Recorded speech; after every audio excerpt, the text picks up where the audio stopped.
Tag, and this is my report for John Miller at Elim for the class Synoptic Gospels, and it's a report on reader response criticism.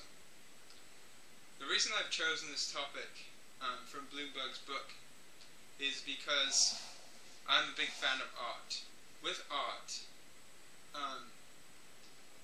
oftentimes there is meaning deliberately placed into a piece of art, but the art viewer is the critic, and usually the art gives itself in a way that the viewer is able to take meaning from the art.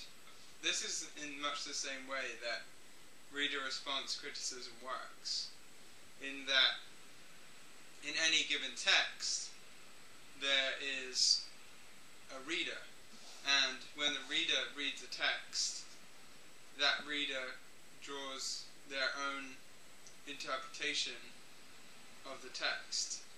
Reader response critics explore the meaning created by the readers of the texts, recognizing that everyone interprets a passage in the light of a complex cluster of presuppositions, social locations, and biases, some conscious, others unconscious, perhaps, and illustrating how varied the interpretations of texts can be depending on the given reader. The movement of the reader response criticism is indebted to a man by the name of Stanley Fish. And in his book, he writes this: "Meaning is a product of the interaction between text and reader." He strongly believed that a book or a text doesn't have any meaning unless it's being read by someone. In other words, with Bloomberg's book, it's sitting here right now with no meaning until I open it up and read it, and now it can have meaning because it has meaning to me, the reader. He also believed that human beings can only share meaning with one another if they belong to a sufficiently similar interpretive community. So, for instance, I can share meaning with people who are in the same charismatic evangelical circles as I am, because we believe the same way, and because we will interpret things in the same way. So, there is a number of problems with facing reader response criticism when it comes to the Bible. The first being that the Bible holds meaning in itself without needing anyone to read it. Before I came and picked up this Bible, it meant something and was important. And we know and we see that Jesus wanted the things that he said to have a specific meaning. Regardless of people's interpretation of it, he said things to mean a certain thing. For example, in Mark 7:14 to 23, we see that Jesus told a parable. Parable being a story to illustrate a point. And he said this: "When he had called all the multitude to himself, he said to them, 'Hear me, everyone, and understand. There is nothing that enters a man from outside which can defile him. But the things which come out of him, those are the things that defile a man.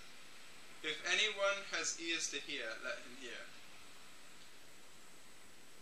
Now, the disciples didn't fully understand what this meant. So it says, "When he had entered a house away from the crowd, his disciples asked him concerning the parable." They didn't clearly understand what he was getting at. So he said to them, "Are you thus without understanding also? Do you not perceive that whatever enters a man from outside cannot defile him? Because it does not enter his heart but his stomach, and is eliminated, thus purifying all foods. And he said, what comes out of a man, that defiles a man. For from within, out of the heart of men, proceed evil thoughts, adulteries, fornications, murders, thefts, covetousness, wickedness, deceit, lewdness, an evil eye, blasphemy, pride, foolishness. All these things come from within and defile a man. And in verse 19 here, it says that the NU text ends quotation with eliminated, setting off the final clause as Mark's comment that Jesus had declared all foods clean. Even Mark felt that he needed to put a clarifying comment into the text to make sure that people understood the right meaning. If Jesus had said the parable and hoped that all the readers would receive their own interpretation, then when the disciples asked him what the meaning was, he would just have said, well, you can interpret whatever you like. Another problem that we face is interpretive conversions. For example, many people, by reading the Bible, have changed their opinions about life. They've changed their worldview, which has a direct effect on their life, the way they live.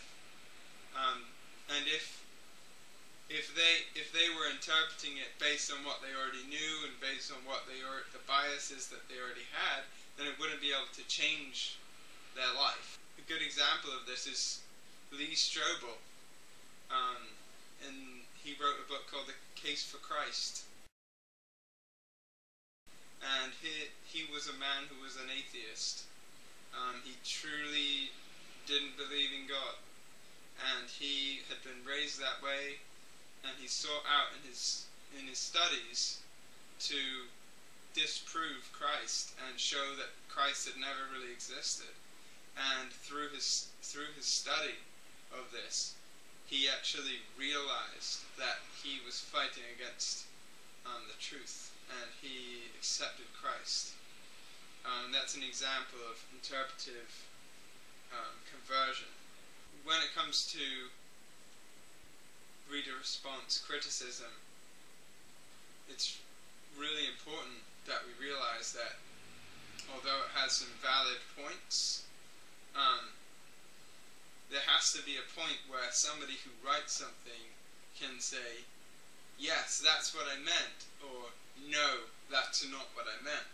There has to be a way of some interpretations of a text being good or better, and other interpretations being worse or not correct, so that things can actually have meaning and human communication doesn't completely break down. So that is reader response criticism. Thank you for listening.